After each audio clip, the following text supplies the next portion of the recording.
Hello, everyone. Rob Guest from football.london here, and welcome to the latest episode of Gold Guest Talk Tottenham, sponsored by NordVPN. Joining me today, it's Alasdair Gold. Ali, how are you? Yeah, all good. Looking forward to Christmas. Looking forward to the festive period. Hoping your lot are generous for Christmas or pre-Christmas this weekend, and maybe give Spurs a few chances or so at goal.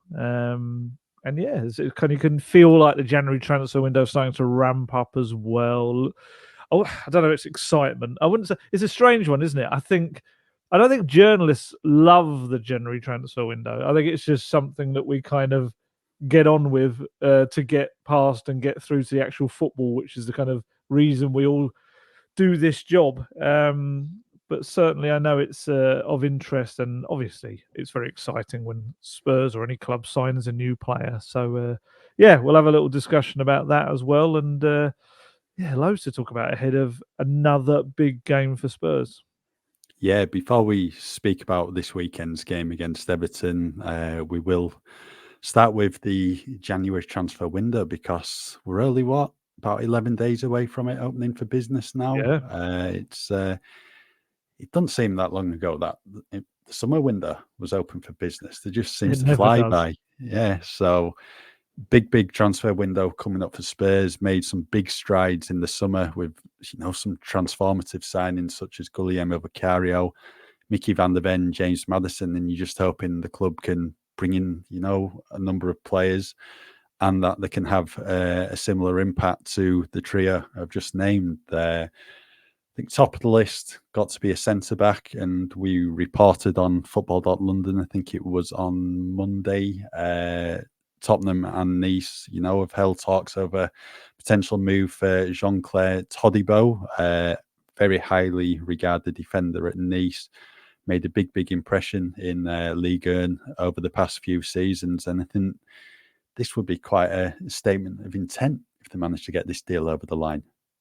Yeah, I'm looking forward to everyone telling us the different ways of pronouncing his surname. Honestly, no one ever agrees on it, and quite right, whatever we say will probably be wrong. So, Todibo, Well, I thought Todi, it was Todibo, but I yeah, double checked. There was an interview on YouTube from like the Ligue 1's channel, so I just double yeah, checked that, and they said Todibo. So Todibo. if That's a it's bit like not Haribo. Todibo, they're wrong. They're wrong because one interview said it once, but he was. It wasn't him actually saying it, was it? No, it was the person introducing it. So yeah, So there is the I've gone potential with that them. they could be wrong. I've Okay, we'll trusted go with them. Todibo sounds good. Like I say, you can remember it by thinking of Haribo. That sounds good. Okay, that'll be easy enough.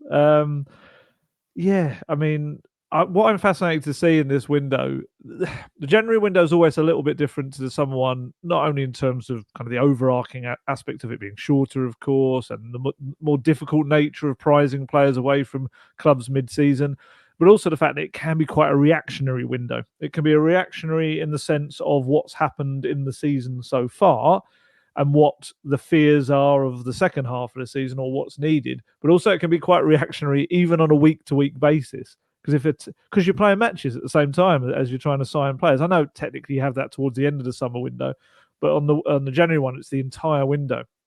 And a bad result can suddenly make someone desperate, and it can suddenly make a move happen that you didn't expect. It's a very strange window. And with Spurs, I'd say normally Spurs go into a January window and the kind of feeling is, oh, it'd be helpful if they do this or they do that. Whereas this window, they're going into it going, oh my God, we need this and that. It's like, it's quite a kind of a rushing into the superstore with an empty trolley, desperately trying to grab stuff before other people can, which is not a good way to enter the January window either. And which is why they've tried to clearly put as much planning in recent weeks, getting Johan Lang in the door as the technical director, getting Rob McKenzie in as a chief scout, Frederick Leth as well, as it's got such a long title. Essentially, it's head of research, but with a much fancier, longer title. So getting those three guys in from Villa, really kind of narrowing down their list of targets, who then go to Postecoglou with, and he might also have some ideas of players he wants. I think you touched on the summer window and the success rate of the summer window, and who Postecoglou drove that really. Leonardo Gabbanini, I think, was helping a fair bit from what I understand. There's going to be that little influence of a certain Fabio Paratici. We know that. He kind of lurks in the background, a little bit like the Godfather kind of thing, or any other kind of lurking character in the background of a movie. Doesn't have to be kind of Italian American descent. I just realised I picked someone Italian just randomly. No, not Italian technically. I think it was Sicilian background. Which some people might say technically is Italian. I'm going into a whole rabbit hole I don't need to go to there. So obviously still working on a consultancy basis, or has been involved in a consultancy basis with Spurs. And I think the number of names we're seeing linked with certain positions has all of the Paratici hallmarks that we're used to. Lots of spinning plates, as the expression always was with him. Although it may just well be that the new data-led version of scouting that Spurs are doing also throws up a lot of different people that you can have as earmarked targets. And certainly Postecoglou had a very clear... I mean, Postecoglou in the last window told us that he made it quite difficult or easy. He said, depends on which way you look at it. He just says, I want that person. And then they go and have to get them. It kind of feels like Jean-Claire Todibo seems to be definitely a player of very high interest for Spurs. We know they've had talks over him. It's an interesting one. I'll ask you this question. What do you think is more pressing, a left-sided centre-back or a right-sided centre-back? Well, if you'd asked me this probably question about 6 weeks ago, I think everyone would have said a left-sided centre-back. But I think because Ben Davies has covered so well for Mickey van der Ven, I think there's an option there. When Mickey van der Ven, if he's going to have to miss any more games once he comes back, then Ben Davies can fill in. So maybe you're now looking at right-sided centre-back, someone who can cover for Christian Romero, because let's be honest, there's going to be a point in the season where he's going to be missing again, probably through suspension. And given Eric Dyer's looks like he's on his way out at the club at some point, you probably think in the summer, once he's a free agent, he'll have the pick of the clubs.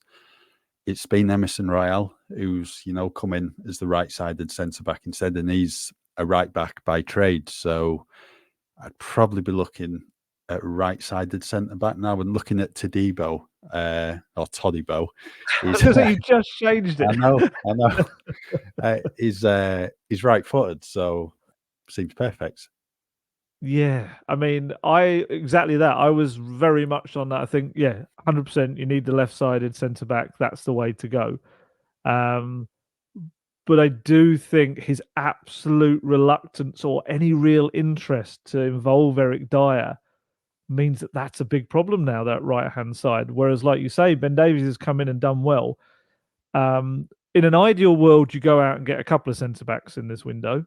I don't think the January window creates that ideal scenario, though, because also if I'm a defender coming in as part of a two kind of, how do I put it, a couple of defenders coming in, I kind of look at that and think, well, hello, you've got Van der Ven about to come back. You've got Romero there. You've got Ben Davies that's been playing. Why would I come in right now and really probably play very little football for the second half of the season, unless Spurs have another kind of big injury crisis?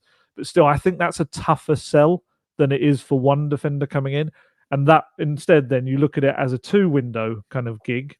And in that case, I think if you've got Davies and Van der Ven there, and like we said, we've got Romero, who, for as long as he kind of stays away from red cards and yellow cards, I do think it starts to become that the right-sided one becomes more important for this second half of the season. And who knows, Eric Dyer might decide to go in January. I'd be surprised with his contract situation because financially it makes no real sense to him. But if he's got any hope of playing at the Euros, then maybe just go somewhere and play every single minute of the remaining part of the season. But yeah, I am starting to think that. And, I know he likes sometimes centre-backs that can also play as a fullback. He likes them to be able to become flexible. But I wonder whether he just has one last look at Ryan Sessegnon, perhaps, which is another body on the left, left fullback, left back even. That would be the most obvious word to use. So yeah, there's a part of me that kind of can understand why we're seeing quite a few right-footed ones like Todibo as well. Linked. Interesting. Pretty much every player that's linked, barring Tosin Adarabioyo, is contract till 2027. So none of them are coming cheap. They're going to have to do some kind of deal. Todibo is an interesting one, isn't he? Because he's former Barcelona, and I'm pretty sure, not 100% sure, but I've got a strong feeling that they get a cut of any fee that Nice get for him as well. Because he had I think he went out on like 1 million loans there as well. Quite a few. He's got a fair bit of experience, despite the fact he's only 23. France international as well. Definitely kind of fits the bill, I think, for everything kind of read up on him as well. I'm not going to make out I've watched Nice play absolutely loads of times this season, but certainly everything I've read up on him, he sounds like a guy that will fit the system quite well. I know he's on a red card suspension at the moment. I'm just trying to have a look about how many red cards he has picked up over recent years, which would be classic, wouldn't it? You'd bring in a backup for Romero who'd be just as likely to get a red card. I can't actually see them on the screen I'm on. Oh, here we are. He's like he does get a couple of seasons, to be fair. Last season he got, although no, I'm being harsh there. The last 2 seasons, he's had 2 last season and 1 so far this season, whereas previously I can't find any in the rest of his history. So yeah, no, I'm not going to tar him with that brush of being ill-disciplined or anything like that. But no, he's an interesting potential target. The other one, obviously, that's been floated about is Radu Dragusin as well at Genoa. Seems to be a bit of back and forth with his agent and his club over what's actually happening with him. The club, Genoa, saying that he's likely to sign a new deal. His agent saying if he is, it's not going to be a very long one. And then there's Morato as well at Benfica has been heavily linked. And obviously we've spoken about, even just in this window, Tosin Adarabioyo at Fulham has been, Spurs have certainly retained an interest there. He's an interesting one because obviously, a bit like Eric Dyer, he's available in the summer. I understand if all parties were able to agree a deal, he would be kind of up for the move to Spurs, despite the fact that obviously, like we said, financially, it's probably not going to benefit him as much. He'd be an interesting one because he is a second kind of defender, would be probably someone that you'd think would make that step up and want to make that step up regardless of whether he's going to play absolutely 100% of the time or not. But there's certainly a lot of options there. And yeah, Jean-Claire Todibo certainly feels like he ticks a lot of boxes. I was doing all the research we do when we haven't seen too much of them. And Radu Dragusin, rather unfortunately, on his Who Scored page, where they properly go into stuff, said he has no significant strengths, which I thought was a bit harsh for him. And his weaknesses was like passing and tackling. It's like, that's quite helpful for centre-back, especially in the Postecoglou system. But no, I mean, certainly Jean-Claude Todibo sounds like a good candidate for the centre-back roles. I mean, who catches your eye? What kind of centre-back would you like to see come in? I think out of the 3, I'd probably go Todibo. To be honest, I don't know a lot about Dragusin and Morato, sorry. Todibo, just reading up on him, seems like he's the perfect Postecoglou defender. First and foremost, a very good defender, highly rated, good on the ball, can help turn defence into attack, really progressive with his passing. I think he's good at carrying the ball forward as well. So he might just be another Mickey van der Ven or a Christian Romero. So he seems He's like the adaptable perfect as well, one. isn't he? He's Yeah. played he's played in about 3-4 different countries already. Yeah, didn't actually play a lot though at Barca. I was having a look. He's only made 5 appearances for them. Went on loan to Schalke in the Bundesliga. I think played about 10 games. Went on loan to Benfica. Played I think about 2 games for them. So I don't know what the reason was for that. Whether He's young, there was probably as well, isn't injury. Yeah, and I mean he's only 23, I think. So he? still a very young defender who's learning his trade, but he seems to have made a real impression in France over the past couple of seasons since he moved back to his home country. I think he made his international debut towards the start of this season.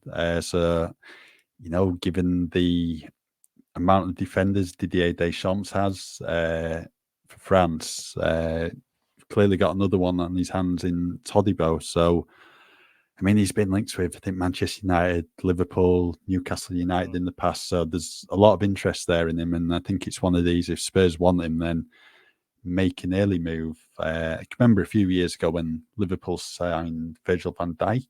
They actually announced that a couple of days after Christmas, and they said at the time, right, he's a Liverpool player from January the 1st. So, make an early move, give everyone, a nice Christmas present, get a deal for Todibo over the line. And to be honest, he might have already played his last game for Nice if Spurs or someone else are going to make a swift move, because I think they're on their winter break now in France. Yeah, I mean, well, Ange he said he'd written a letter to Santa asking for an early transfer. Maybe that's the man that comes in. Yeah, turns 24 end of the year, December 30th. He ticks a lot of boxes. He does. I'm starting to think balance-wise, maybe just that right-sided one, and then Dyer knows that he's fifth, sixth choice. He's just not getting game time, and it makes very little sense. Him and Hugo Lloris. It's just, I mean, what do they get? They just go out and have kind of a lunch kind of thing, and what everyone else is kind of. Although that's not fair. I guess Dyer has been involved on the bench when he's been fit as well. He's had this groin injury, hasn't he?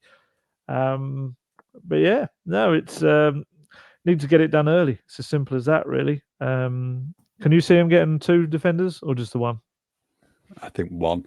I think in an ideal world, like you said, you'd want 2, but when does that ever happen? I mean, Spurs have been done well in the past couple of January transfer windows. I think 3 out of the 4 signings have been, extremely impressive. Just never worked for Arnaud Danjuma, who will be making his return to Tottenham Hotspur Stadium this weekend. So you just like Spurs to repeat that and bring in another quality player. I think I can't see there being 2 centre-back signings. I think ideal world, you're probably looking at 1 centre-back, a midfielder and an attacker. Whether or not that happens, who knows? Yeah, it's interesting you bring out Danjuma because that's the perfect, I guess, representation of how badly Spurs used to do some transfers compared to now. And that's why I think the summer was so successful, is that they had such a clear identity. They had a coach who would not accept anything put upon him that did not fit his system. And he very clearly wanted certain players that he knew would hit the ground running. Shock horror, they did. And then you look at someone like Danjuma, Conte just looked shocked. Whenever we spoke about Danjuma, it's like, well, works hard. And it's like, it doesn't really fit my system, and it doesn't play in a position that we actually need in our team. And it's just like, how did that deal happen? Obviously robbed your guys of a player that probably could have done with towards the end of last season. Came to Spurs, barely played. Little bit like Jed Spence deal, a signing that Conte never really wanted, clearly. And just hopefully this new setup, and with a manager who, it's funny, isn't it? Because you wouldn't kind of put Conte in that bracket of accepting anything that doesn't suit his style. But then maybe the Postecoglou style is easier to define because he makes it very clear what it is and who he needs. So yeah, I'm quite hopeful that winter will be similar to the summer, the windows, in that they'll earmark exactly who will fit in, and we'll see that they are important kind of squad members for the second half of the season. Yeah, Gedson Fernandez, that was another January transfer what didn't go to plan. I think that was 4 years ago, wasn't it, when Stephen Bergwijn signed that window. Yeah, I think Gedson's he made an instant. Yeah, he's working his way around Turkey. Stephen Bergwijn made an instant impact. We've got to give him that. That was one that I remember way back, I think was driven by Steve Hitchen, I think I remember vaguely that was one that he ended up around the club was getting a fair bit of credit for bringing him in. Actually, I think maybe even Mourinho said it. I think Mourinho said it in a press conference that, what he wasn't one of his top choices, Bergwijn, but credit to, I think he mentioned Steve Hitchen and other people at the club.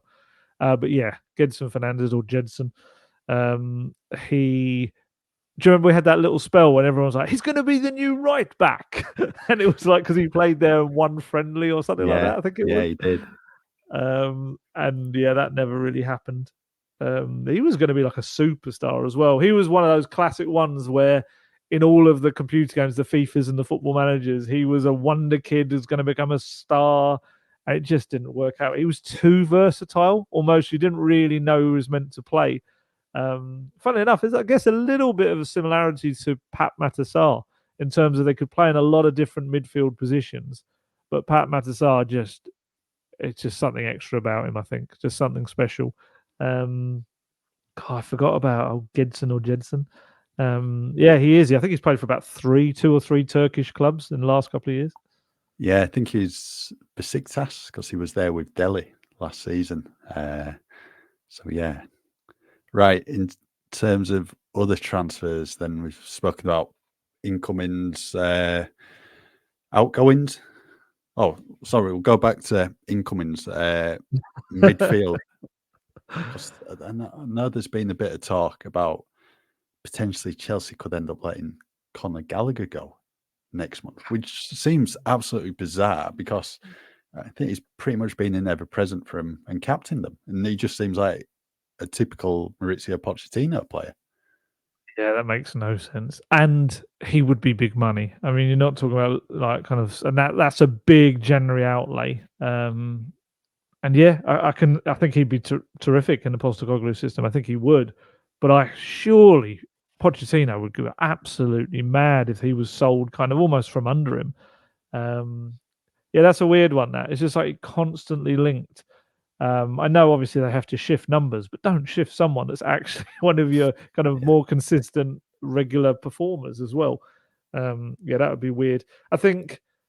Yeah, I mean, I asked Postecoglou a couple of weeks back about central midfield, and he seemed to indicate they would be looking for someone there because he said, and he's quite right, it's best case scenario that they've still got Højbjerg and Skip fit, despite the fact that there's no Bentancur, despite the fact that Maddison is probably a little bit later into January, despite the fact that Sarr and Basuma are away at the African Cup of Nations. Quite easily you could lose one of Skipper Højbjerg as well to injury. So yeah, I think that kind of does make sense. You have to really bring someone in that role. But yeah, again, it's got to be very specific, and it's got to be someone that's the other problem, is that if you're not going for a big money Conor Gallagher type, you are, again, like we said with the defenders or the second defender, bringing in someone that when everyone's fit is suddenly like 7th choice, maybe. It's a difficult one to sell unless it's a young player making that step up and you say to them, I guess, look, for second half of the season, you're going to get game time because of the absences that are here. And what we'll do for next season is we'll loan you out if everyone's fit and available. We'll give you a proper season somewhere, playing every minute of every game. I guess maybe that's the only way you can deal with it.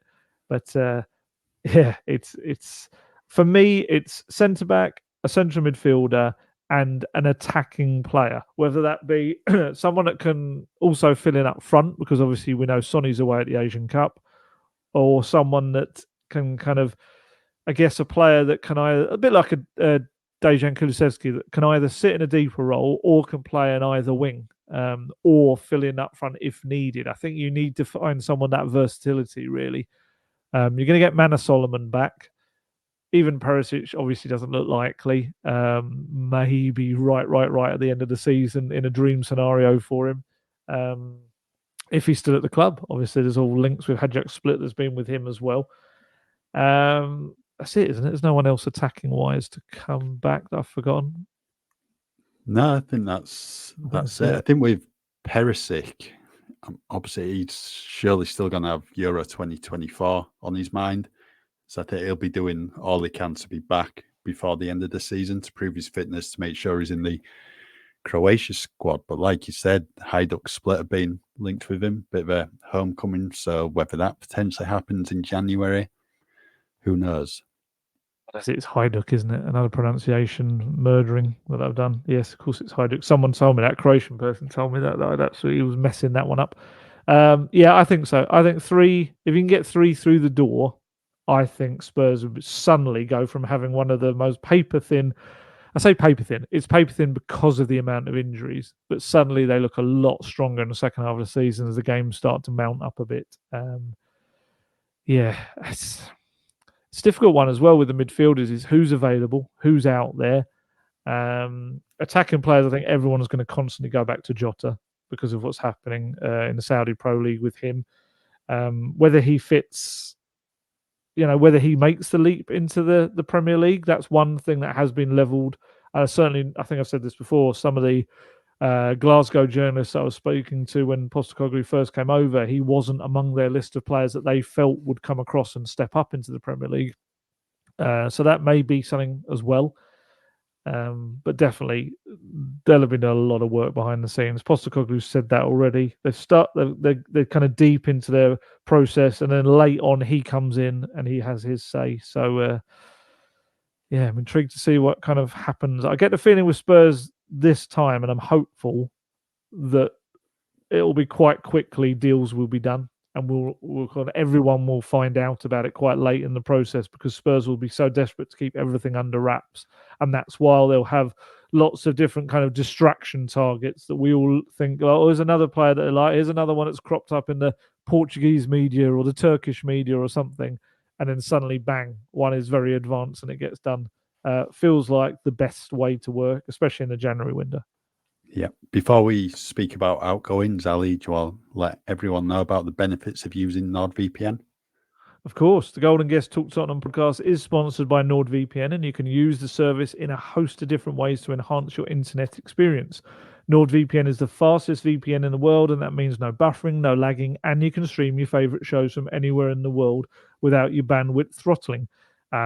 Used it for years, can't talk highly enough about it myself. Long before they came on Nord as podcast sponsors, we had someone asking how they signed up for it even just earlier today because, quite a lot of people, certainly through the link that we have as well, have been getting it and they've been using it like I always do for like holidays to be able to watch stuff in your downtime. Of course, go and enjoy your holiday, but if you want to sit down and watch some TV and stuff like that from back home, you can do that. And also from a security aspect, it does help when logging into things like public Wi-Fi to stop people taking things off your devices. And not only that, but the outlay on a NordVPN subscription is cheaper for you in the long run, and that's because you can purchase streaming services or bookings from other countries at a much cheaper rate. So, for example, you could book flights from another country, which could be cheaper than booking them from this country. It just means changing your device's location using Nord. So it means you're paying out for Nord, but you're saving money overall. There's a whole host of other benefits from signing up to NordVPN, so why not give it a go? You can grab your exclusive NordVPN deal by going to nordvpn.com/gold guest to get a huge discount off your NordVPN plan, plus 4 additional months for free. It's completely risk-free with Nord's 30-day money-back guarantee.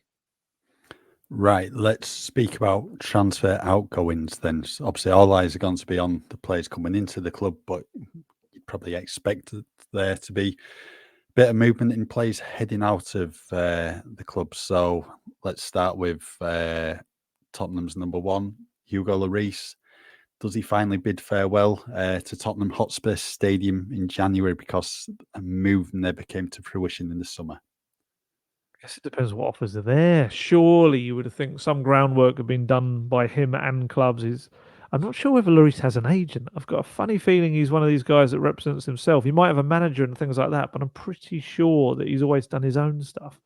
So, yeah, you would think he can't just spend the last 6 months sitting there kind of doing nothing at all. It just does him no benefit. Again, look, I can't speak on behalf of anyone in their financial situation. He may feel that if he's not going to get a good deal elsewhere, then why not sit there and just have a year off with the family almost, and then kind of do a couple of years back home once you've built up those financial reserves. I don't know. I'm not his kind of his accountant or anything, so I don't know. But just as a footballer, not to play football, especially when you've been a footballer at the top of the game, a goalkeeper that's won the World Cup and played in Champions League finals, and you kind of think, yeah, it's just almost like it's such a waste of someone that's been such a terrific servant to Spurs as well. To not even be involved in match day squads, it has to be resolved one way or the other. So I'd imagine, yes, Hugo Lloris, surely something comes up for him, and there'll be clubs that maybe need to look at him if their situations change. I mean, Newcastle were losing so many goalkeepers, but I don't even know. I think they looked at him, didn't they, in the summer originally? I'm sure there was a little bit of a kind of discussion about him. Elsewhere, I think, as we said about Eric Dyer, there's decisions to be made there.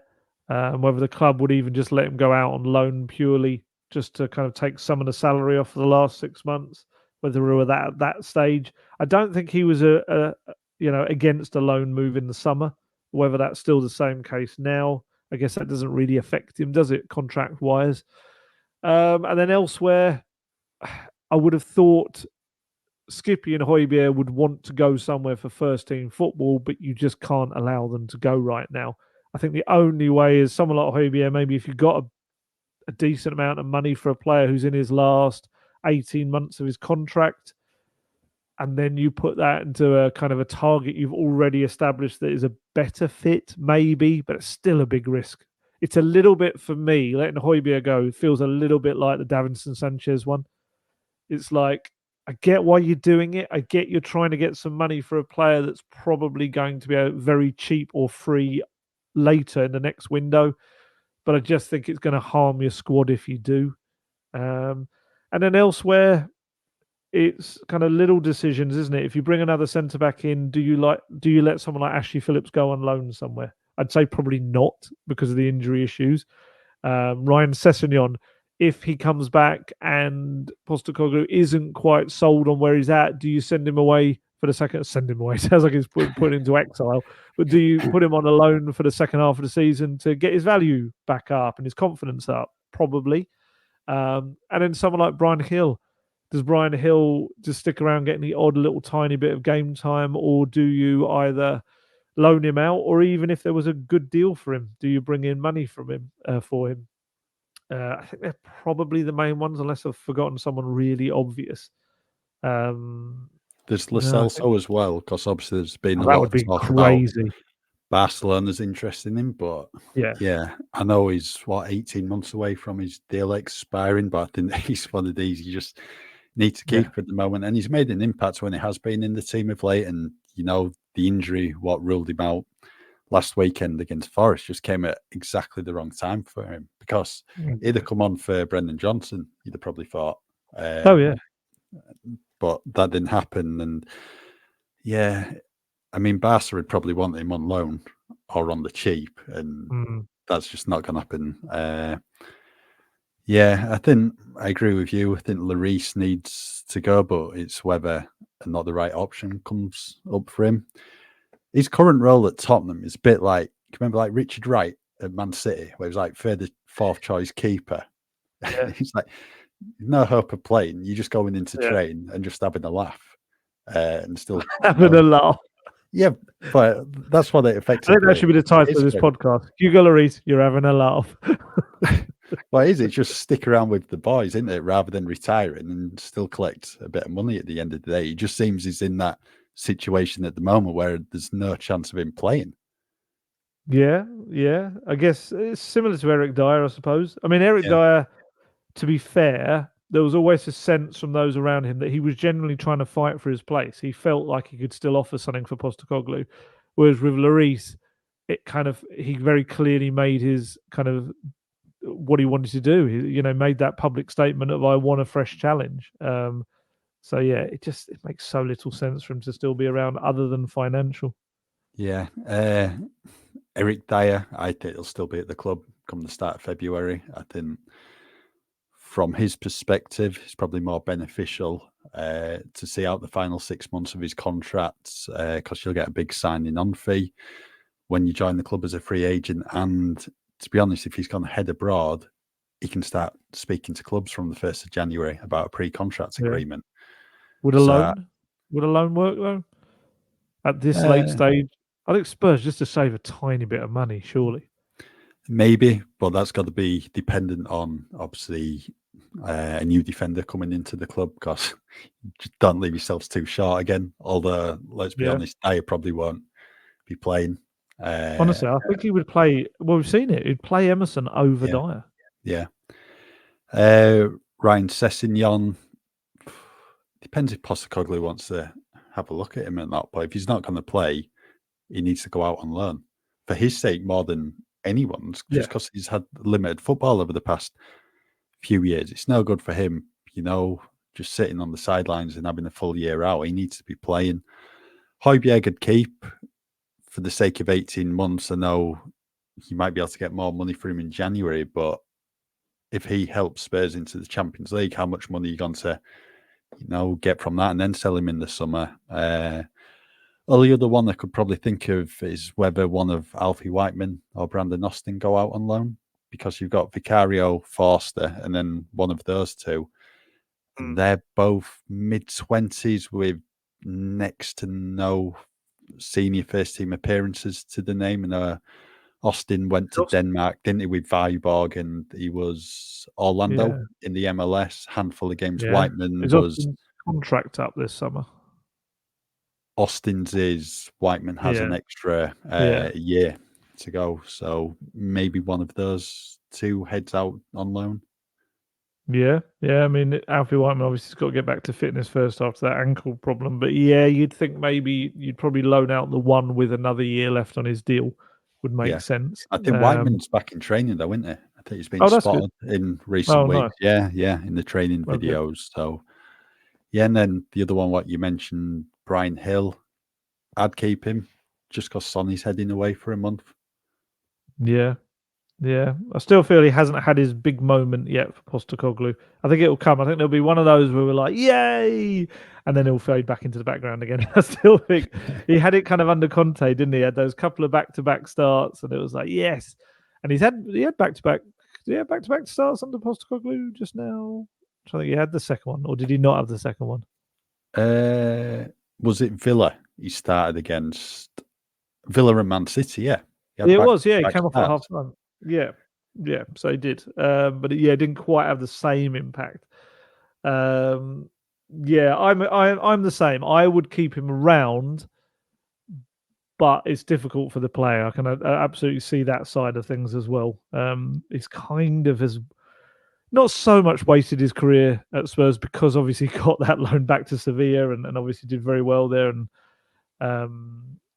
that's what'll happen when you link up with Eric Lamela. Quite frankly, your career suddenly boosts again. But I think I don't think they can afford to let too many go, just purely because of the size of the squad. Yeah, 100%. Right. There were some quotes that have appeared from Jan Vertonghen, quite concerning ones as well. I know you were having a bit of a read of what he had to say, Ali. Not the best, was it? No. It's one of those where there's always these occasions when you look back and you look at the way people played, you look at the way they were, and you didn't realize there's kind of a deeper meaning to it. And certainly with Jan Vertonghen, it looks like he's been on a podcast back in Belgium, and the English media have picked up various quotes today.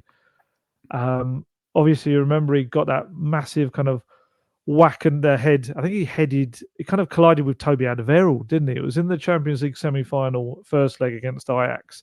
And it was a horrible moment where he's kind of shaky. He's like almost falling over at the side of the pitch as they're trying to get him off the pitch. And it was very, very unpleasant. And essentially in this podcast, he's just spoken about, he feels like there was so much more that came of that injury over the ensuing, I think he said almost 2 years. He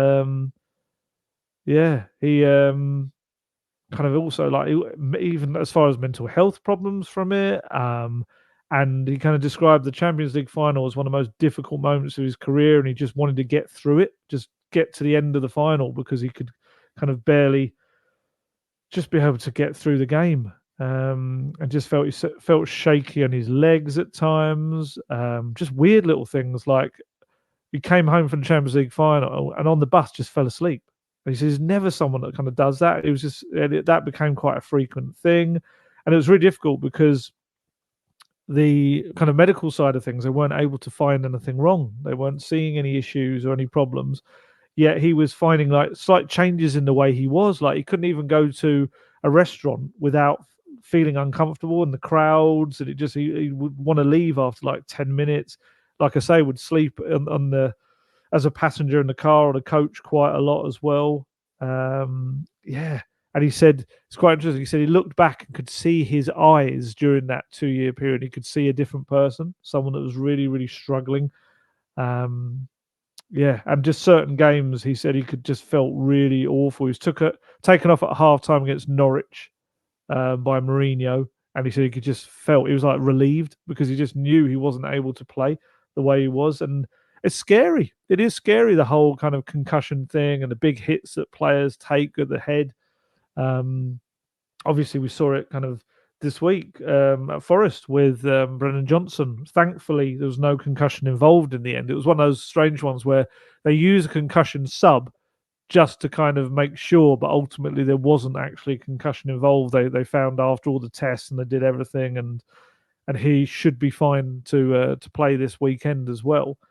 Like we said in that 16 stitches to the head, that was a very unpleasant one as well. But yeah, you just don't. There's so much now going on in the sports as they're trying to find what actually happens with these concussions, and obviously repeated ones as well. The NFL are getting a lot of repeated concussions, and it is quite a scary thing because obviously, you're bashing your brain about. It is bashing around in there when you're having these really horrible collisions, and I guess heading someone else's skull. It's essentially, it's no different really for heading a brick wall, isn't it? It's just doing such a bad thing to your head, and that's not even to take into account. We know the studies that have done. I think it was Jeff Astor, wasn't it, in the aftermath, obviously, of him, what happened to him, and then him passing away. Of studies of just heading the football and how damaging that can be over a prolonged period of time. So, yeah, stuff like this must be scary for footballers. And I think there was one quote that I think is going to be seized upon as well, that Vertonghen said he just felt the feeling was that around him was just to man up and get on with it, which is, yeah, it's not great. It's not good at all. I don't think anything I've seen thus far. I think Spurs have been approached for comment in all the articles and hadn't yet replied with a. It's probably something that they need to react to and kind of and look into a little bit deeper, and the people involved at the time as well. But yeah, that's scary stuff. And also, it kind of makes you think. Jan Vertonghen, obviously, player of the season at Spurs for a fair few in a row. One of the best defenders for me. I'm going to put it out there. I've always said it. I always felt for me he was the better defender out of him and Alderweireld. That's always Alderweireld's a brilliant defender. Don't get me wrong, but I always felt like Vertonghen was the better one for me. And then suddenly he did decline quite quickly towards the end, and we just put it down to age, and we put it down to him not being able to handle the pace of the Premier League anymore. But maybe there was more to it, and he felt that actually weirdly COVID helped him massively in terms of he got this prolonged period of time off, was able to come away from it all, properly recover, and he actually felt like some of his best football came after that for Anderlecht, and it is Anderlecht. He went and went to Benfica first. Benfica then. Now at Anderlecht, yeah. Yes, yeah, he felt like some of his best football has come since then. So yeah, thank goodness he's okay now, but it is very eye-opening and scary when you see stuff like this, and I guess just how little is known about these things, how everything can seem fine from a medical perspective, but clearly things are happening to a person that knows their own body and is seeing a change in themselves. It's not good. No, because I mean, he only had the one more season after the Champions League final, didn't he, at Spurs? And I think I can remember. I don't think he was in the matchday squad for the first game of that season against Aston Villa. I think he was left out. But yeah, obviously he wasn't, like you said, he wasn't like Jan Vertonghen would known in the last season at the club.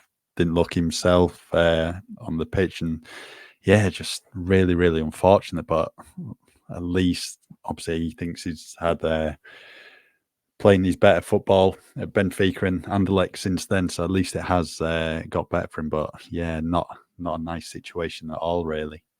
It's a great shout. I forgot about that opening game because there was a big hoo-ha over it. Yeah. But he's also said in some of these quotes that, he was really struggling to train properly. Even running was an issue at times.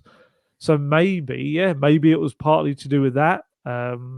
I wonder if we'll get a little bit more clarity on it. I know there was some silly, stupid rumours and things that came out at the time, like silly internet stuff. But this makes far more kind of sense in terms of rather than just like a bust up with a coach or anything like that, or any or teammates or any stupid stuff like that. Yeah, I'm interested to see now and whether there was a frustration behind the scenes from the club side. Maybe they kind of felt, well, there's nothing wrong with you. Why aren't you just doing what you're meant to be doing? Whereas on his side, he clearly didn't feel the same. It's a huge thing that I think it's one of those where it's important that you've spoken up, because maybe that actually makes people look into these things a little bit more deeply, and hopefully it benefits others in the long run. Yeah. Right. We'll move on to this weekend's Premier League game against Everton at Tottenham Hotspur Stadium. The Saturday, derby. Saturday 3 p.m. Big game. Obviously, Spurs will be looking to make it 3 wins on the bounce in the Premier League. Everton, they'll be looking to make it 5 wins on the bounce in the Premier League as well. So, yeah, it's. I saw a few weeks ago someone were looking at the fixtures, like how many points Spurs will get over the festive period, and they'd be like, Forest and Everton guaranteed wins. Yeah, not quite sure about that now. Definitely not guaranteed. No. Everton are doing very, very well at the moment, so really it's going to be a tough game for Spurs. Well, as this is yours, definitely one of your specialist subjects, what can we expect from Everton? Who are the kind of players to really look out for that are absolutely bang on form at the moment? And how do you think they'll and Sean Dyche will approach this game? Well, you're going to be coming up against, a typical Sean Dyche side, very organised side, like to get crosses into the box, play some good football as well now. We scored the goal against Newcastle recently. Beto scored it, 29 passes before he scored. And obviously, if that was Man City or someone like that, everyone would be waxing lyrical about it. But no, Everton are playing some really, really good football at the moment. Key players to look out for.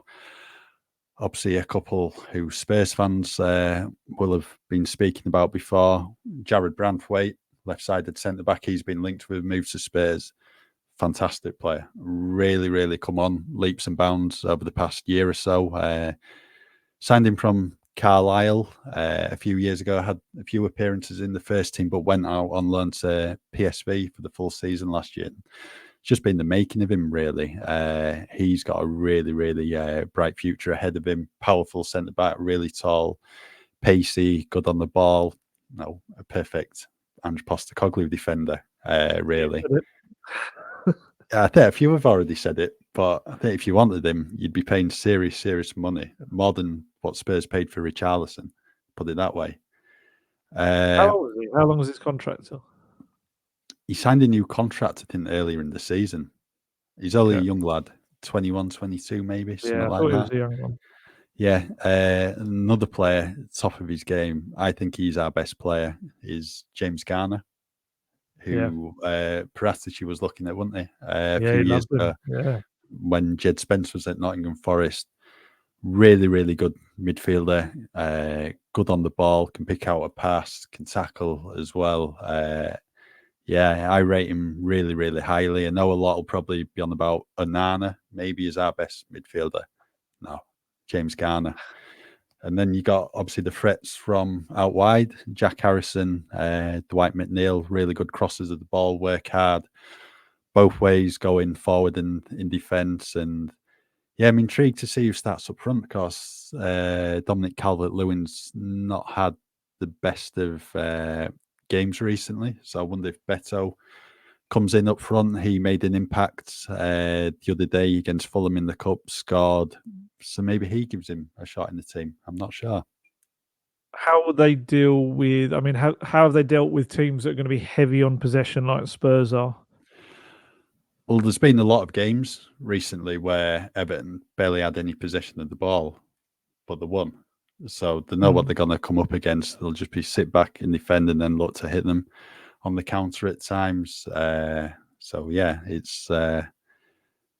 going to be quite a tough game. You'd expect Spurs to have pretty much all the ball, as they have done in a number of games this season. Everton will just be looking to, remain strong, and they do have the attacking players who can punish them when it comes to it. What formation are they playing at the moment, Everton?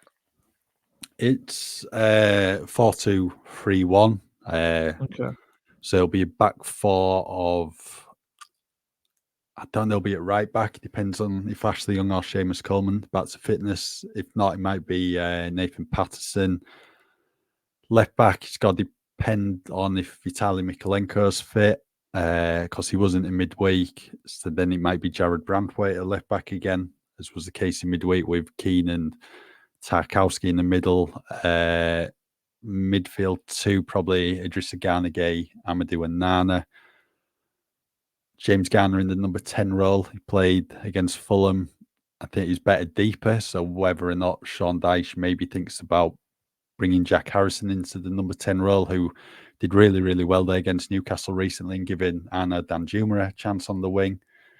We'll have to wait and see. Then Dwight Mittenhill will be left wing. Then it'll be one of Calvert-Lewin or Beto. In terms of Danjuma, again, it's very similar to his Tottenham career. It's just not worked out for him. Spurs, Everton, sorry. I don't think he's a Sean Dyche player. He came on against Fulham in midweek. I think that must be his first appearance in about 5 games. Dyche had turned to Lewis Dobbin, who was like a 20, 21-year-old over him. So it's just not worked out for Danjuma, but he did make an impact when he came on the other day. So he could come into the thinking. So really, Saturday's going to be about kind of drawing Everton out of their shape, really, trying to get in behind. And obviously, set pieces, defensive set pieces are going to be huge. Trying to, obviously, a Sean Dyche team is always very organised in that aspect of things. Yeah, it'd be an interesting one for Spurs, because they didn't play particularly exciting attacking football at Forest, but obviously showed the necessary grit and got the job done. They kind of need to almost go back to the football they were playing against Newcastle, I suppose, and then that will draw Everton out. I think having this period of 8 days between games, I think would be quite important for them. Recharge, and also, I guess lay down everything in training. And obviously, we haven't even spoken about the fact Chris Davies staying. Massive news as well, I think. Deciding that he wants to stick it out with Postecoglou a little while longer rather than heading across to the Swansea job. That's also been, I think, a boost behind the scenes on the training ground. This is a guy that is rated incredibly highly within the club, and the players really, really have taken to. And he's got a very similar kind of philosophy to Postecoglou, and also, from what I hear, kind of has that bit of charisma about him, that strength and personality as well. So I think having him there, that'll have been a boost behind the scenes. So, I'm expecting quite a good game. I mean, I'm sure you won't make the prediction you did at a home game a couple of seasons ago when you felt your lot were going to get something out of it, and unfortunately they then conceded 5 goals. What team do you think he'll go with, Postecoglou? I think it'll be... I think Højbjerg will come back in to it. Obviously, with Bissouma missing out through suspension. I think Emerson for Destiny Udogie as well at left back. Then providing Brennan Johnson's in the position where he can play after that nasty head injury, then I think he'll be in the front three again with Dane Kulusevski playing in midfield. Yeah, it's such a difficult one. It is between. It's one of those, actually. I mean, Lo Celso's back. Oh, there's a few little options in there, despite the fact that they've lost Bissouma. Højbjerg and Skip kind of be fighting it out for that. Skippy came on the other day ahead of Højbjerg, but then Højbjerg's got the experience, but then Lo Celso could come back in as well. Brennan Johnson, I'm pretty sure he'll be in a decent enough position to be able to start. I think he had the 16 stitches. I think he's roughly almost at the time where he'd maybe be getting them out, but then would no doubt probably still wear one of those kind of head bandage things, like a head protector, don't they, that Raul Jimenez wears. obviously, as we said before, very different kind of head injury, but that still just protects that area. Yeah, I think, like you say, Emerson has to come in, doesn't he, through Doggy? Yeah, do you know what? I'm really undecided in that midfield three. It's a very difficult one because I love Kulusevski playing in the deeper role. I just think it suits him really well. So I'd kind of try to do anything to make sure he's in there, which might end up meaning that Lo Celso only comes back to the bench because I think you probably go with Sarr. I'd love to see Skippy in the number 6 role and actually be given a chance in the role that is his natural, most comfortable role. But I probably feel that he'll go with Højbjerg. And then that would mean that would put... Who was it? It's gone out of my head. Who did Kulusevski play on the left of the midfield three against? Was that Newcastle? Might have been. I wasn't at that game. So Yeah. I don't know. You're no help, are you? Yeah, I think Kassar came in on the right. Was that Sarr's first start? Newcastle coming back in. I think it was, wasn't it? I'm trying to remember now. God, honestly, it's not even Christmas. It's only yet. like 2 weeks ago. I know. But yeah, I'd probably go back to that. I'd have Kulusevski on the left, Sarr on the right, and then Højbjerg in the middle. Probably that's what I'd go for if that's what he's going to go for experience. Like I say, I would like to see Skippy through the centre as a number 6 rather than as an out of position number 8. Yeah, I'm intrigued to see kind of how he goes. But yeah, and then it's about getting these players back and getting other players kind of into the training ground, the injured players back on the training pitches. As we said before, we know Van der Ven is kind of doing bits of running and sprinting and getting himself back into shape and testing that hamstring. And then Maddison was a little bit behind, but I wouldn't imagine he's too far behind. And same with Manor Solomon, really. So you could end up with a scenario where, we get into January and get those 3 back in, and suddenly things and options look a lot stronger as well. So, but yeah, big match. It's one of those where I'm really sorry to say, but I hope you are a little bit sad at the end of the game. And the post-match podcast is going to be certainly an interesting one. You're either going to be delighted or not. So it might just be one of us doing it. Either way, whatever happens. What I will say is, Everton have had 3 games in the capital this season. Won all 3. Won away at Brentford 3-1, 1-0 at West Ham, and 3-2 at Crystal Palace. 10 wins in our last 15 games in all competitions. I know people go on about this 10-point ban that galvanised us, but that's just complete false narrative because our form was really good prior to then. I think we'd had 6 wins in 9 in all competitions. So if anyone thinks it's 3 points are a given against Everton, no, I don't think so. Looking forward to it. I think it'll be actually a really, really good match. Obviously, Spurs 2 wins on the trot, Everton 4 wins on the trot in the Premier League. Yeah, it's interesting to see which way it goes. Yeah, honestly, I think you're absolutely right. I don't think anyone's going to take this game lightly. You just can't. Everton are in a good place right now in terms of their form. They've got a manager who knows how to organise a team, certainly. So Spurs are going to have to be at their best, I think, to get a positive result out of this game. But I just feel like Spurs are starting to build a little bit of momentum as well. It's 2 teams with momentum kind of coming up against each other. I think the crowd have got a part to play as well. Saturday 3:00 game, not quite a rare thing as well. Should be a full house. Should be nice and noisy. It will. Could be a good one, like you say. Could be some goals involved in this one as well. Hopefully, and hopefully all going to players in the white shirts rather than the players in the blue shirts. But we're going to have some fun in the press box as well. I'd imagine there'll be other people winding you up as well. Yeah, I'm sure there'll be. I mean, it sounds absolutely daft, but we're like, if we went for the 10 points, we're 3 points off 6. We'd be in European contention. It's absolutely mad. But really, really looking forward to it anyway. On the subject of Everton and Saturday games, if you love a game on the Saturday, you're in luck in February because there's 3 Saturday games on the agenda. So Everton has been moved to a 12:30 kickoff at Goodison Park. So nice and early start for those of you coming from London to Merseyside. Very early start.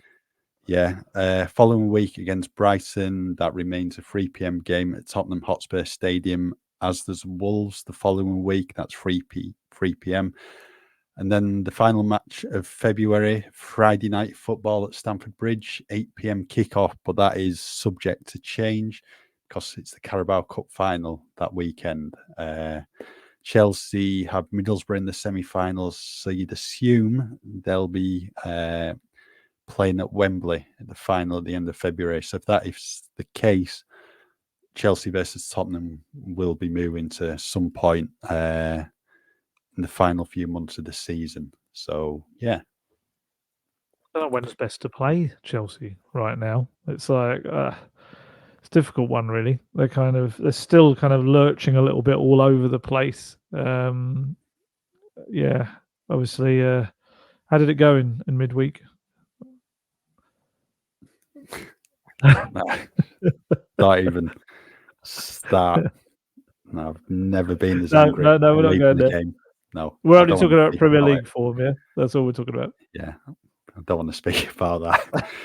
Right. I did notice how you were swerving around everything, barring you're talking about the league, not so much about the cup game. Yeah, don't get me started on that.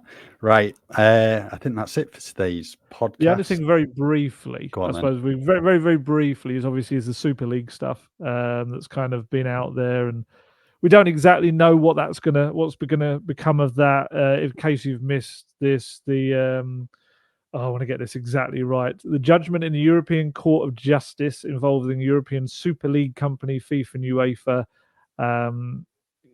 Essentially, it opened a door for it big time in the future. Premier League have put out a statement saying they remain completely, objecting to anything like that coming to pass, and I think that will pretty much be the feeling across football. And that's the thing now. Yes, there were the financial sides of it, and I'm sure when there's finance involved, people will still try to make it happen. Obviously, the English clubs did withdraw from it. I don't know how contractually that all worked in the end. Obviously, there were various fines and punishments, which I wonder how that works now. Some of them will walk back anyway, weren't they? I think. I'm intrigued to see how that works now in terms of a court ruling involved. But then also, I know it sounds very cheesy to say it and cliched, but the court of public opinion, I think so many people are against it. It'd be very difficult now, I think, for a club to go back into it and not enrage their entire fan base again. So yeah, it's one of those where we have to acknowledge it's happened, but we don't really know what it means. That's pretty much what the Premier League statement says as well. It's like we have to now examine exactly what the implications of this ruling is and what can come of it. Personally, haven't we messed with football enough? I just kind of feel like if anything we've learned from VAR and all the mess over that is just stop messing around with football. They had a really good product, and it's almost like this need, even like the Champions League next season, there's going to be so many games in that as well. And then there's talk of the Club World Cup as well, isn't there? That's going to become this bigger thing. I saw Arsene Wenger talking about that. Slightly sadly in a way, because he was someone that was quite kind of behind, player rights, but the need for players to get proper rest and things like that. And now he's obviously pushing a tournament that's going to be played in the summer with a fair few teams. It's literally going to be hardly any break for players. I know there's some people that don't agree with that, and they go, they paid this money. They can go out there, play a game or two a week and things like that. But the thing is when these kind of athletes are that finely tuned, if you just overload it, you're going to end up. I don't think it's any shock that we're getting more and more injuries at clubs at the moment, it feels like. And I think it is because of the pace of the game, the sudden stoppages and long periods of waiting for VAR and muscles cooling down, but also I think the overload as well. So yeah, look, who knows? 10 years' time, you and I could be doing podcasts. We'll talk about the latest European Super League result for Spurs or whatever, but I just right now it just feels like, do we really need it? I just don't think we do. Right, that's it for today's latest episode of Gold and Guest Talk Tottenham. So, as ever, thank you for listening in, and just keep with us at football.london for all your latest Tottenham news. To grab our huge discount off your NordVPN plan, go to nordvpn.com/goldguest. You can receive an extra 4 months for free. There's no risk with Nord's 30-day money-back guarantee. The link is in the episode description box.